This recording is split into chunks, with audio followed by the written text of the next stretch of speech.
Hello friends, welcome PL academy. मैं advocate प्रीति सैनी। आज हम दंड प्रक्रिया संहिता 1973 की धारा 2B देखेंगे।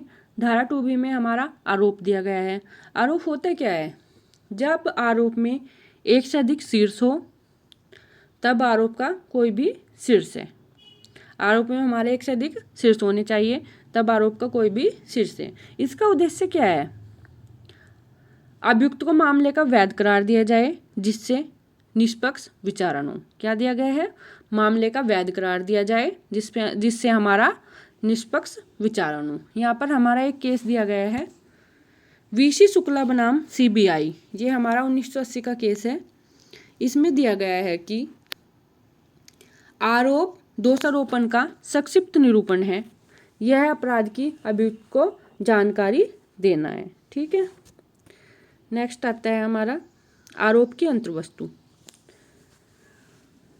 आरोप की अंतर्वस्तु हमारी सीआरपीसी की धारा 211 से 214 में है। हमारा 215 में दिया गया है आरोप में गलती का प्रभाव। आरोप में गलती का प्रभाव कहाँ पर दिया गया है? धारा 215 में। आरोप में परिवर्तन हमारा कहाँ पर दिया गया है? धारा 216 में। ठीक है। आरोप के विचारण से ही हमारा विचारण प्रारंभ होता है, सिवाय हमारे समन मामले के। ठीक है। गलती का प्रभाव हमारा दिया गया है आरोप में 215 में, और परिवर्तन कहाँ पर होगा? यदि आरोप में कोई गलती हो गई है तो 216 में होगी। ठीक है। नेक्स्ट आता है हमारा आरोप की अंतर्वस्तु। ये हमारी धारा 211 में दी गई है आरोप की अंतर्वस्तु। धारा 211 के 7 पॉइंट दिए गए हैं।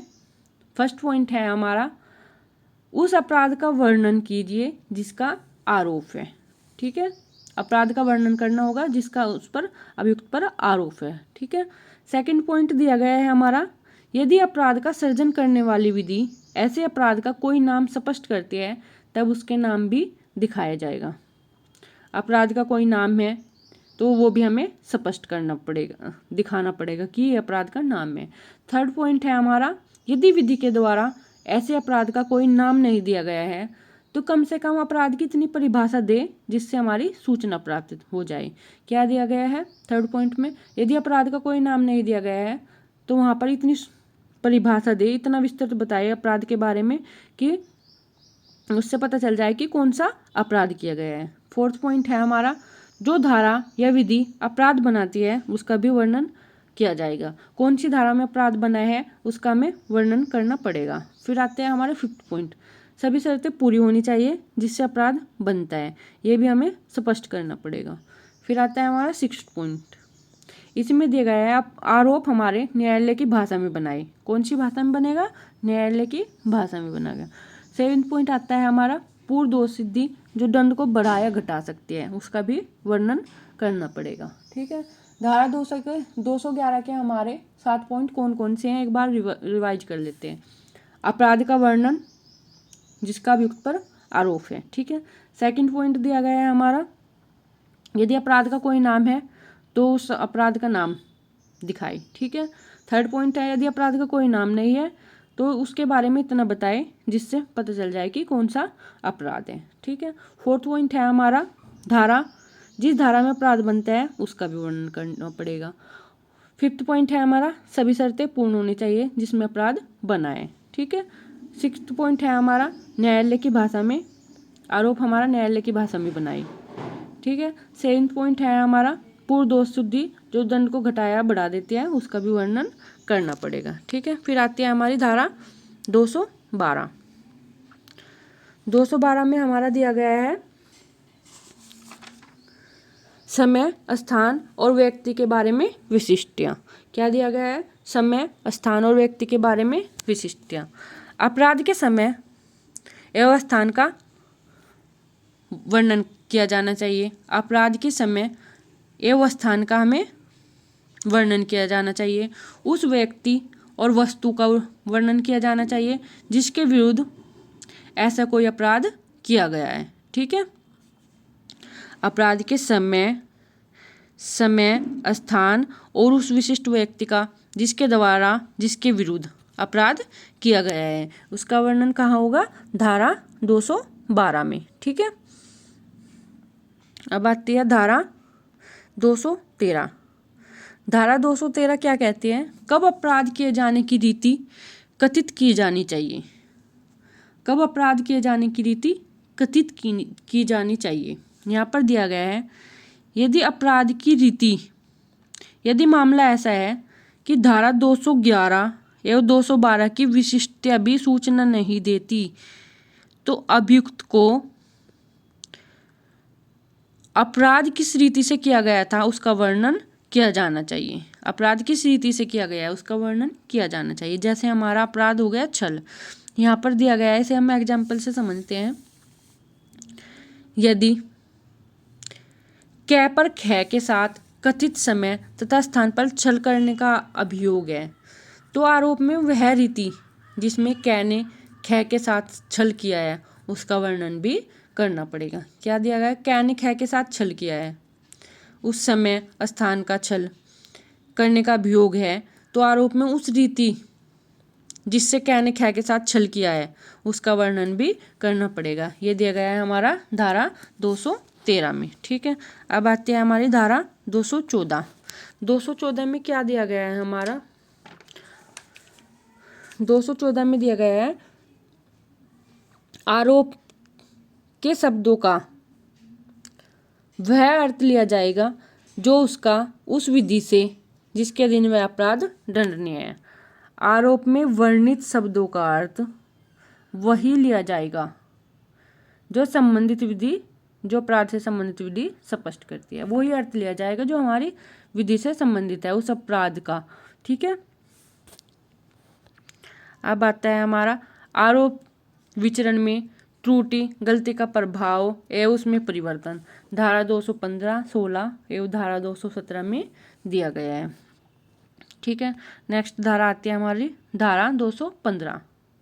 धारा 215 हमारी है,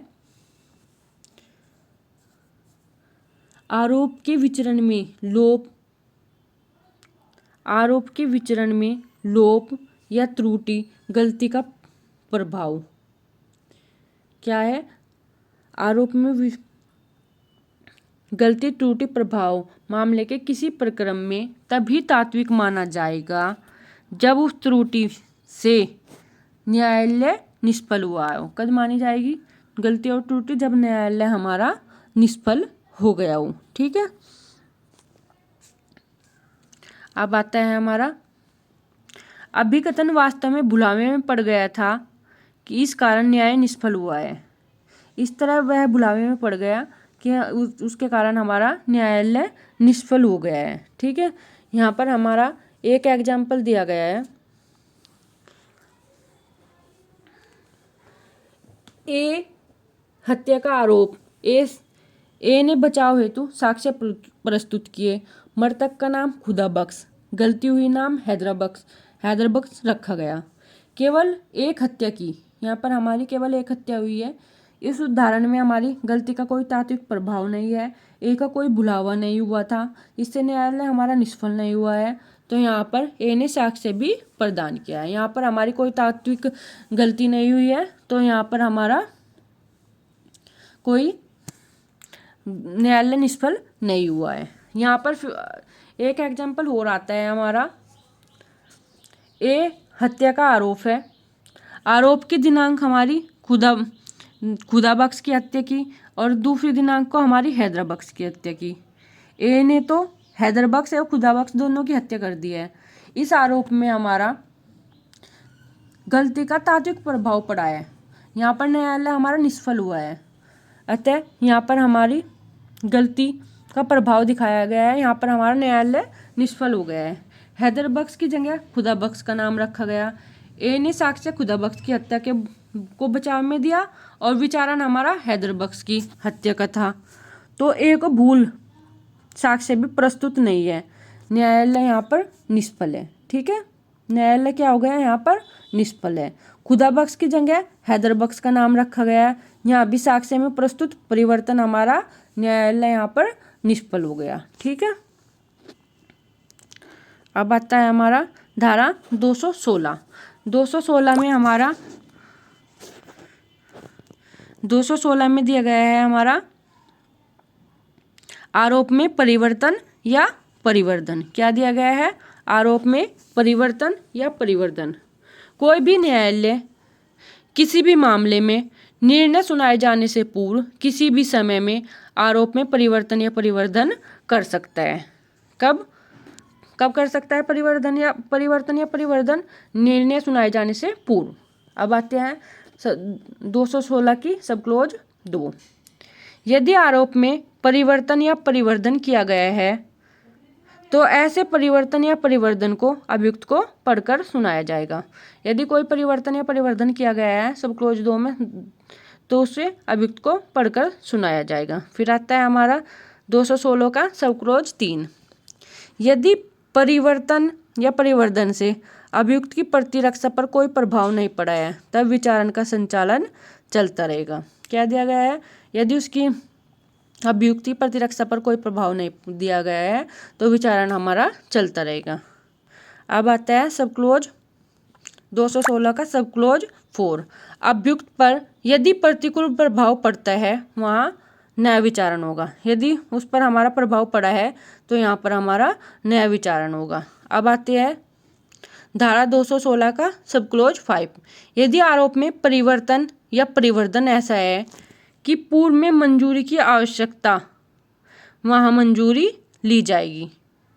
यदि मंजूरी की आवश्यकता दिख रही है तो वहाँ पर हमारी मंजूरी ली जाएगी। ठीक है। अब आती है हमारी धारा 217। यदि विचारण प्रारंभ होने के पश्चात आरोप में परिवर्तन या परिवर्धन हो वहाँ अभियोजक एवं अभियुक्त बुलाया जाएगा। यदि विचारण प्रारंभ होने के बाद आरोप में कोई परिवर्तन होता है या परिवर्धन होता है तो वहाँ पर हमारा अभियोजक और अभियुक्त दोनों को बुलाया जाएगा। ऐसे साक्षी को जिसकी परीक्षा पूर्व में हो चुकी है पुनः बुलाने हेतु समन भेजा जाएगा। जिसकी परीक्षा हमारी पहले हो चुकी है फिर भी उसे बुलाने के लिए यहाँ पर समन भेजा जाएगा। सेकंड पॉइंट आता है किसी अन्य साक्षी को साक्ष्य हेतु बुलाए। किसी अन्य साक्षी को साक्ष्य हेतु बुलाए। यदि कोई अन्य साक्षी है तो उसे भी साक्ष्य हेतु बुलाया जा सकता है। आरोप की परिभाषा कहाँ पर दी गई है? हमारी धारा 2B में। आरोप की अंतर्वस्तु धारा 211 से 214 में दी गई है। आरोप की गलती का प्रभाव कहाँ दिया गया है? हमारी धारा 215 में। और परिवर्तन कहाँ दिया गया है? हमारा धारा 216 में। कहाँ दिया गया है परिवर्तन? 216 में। आरोप परिवर्तन पर साक्ष्य कहाँ दिया गया है? हमारा धारा 217 में। ठीक है। Thank you. वीडियो पसंद आई हो लाइक शेयर सब्सक्राइब कर देना। Thank you.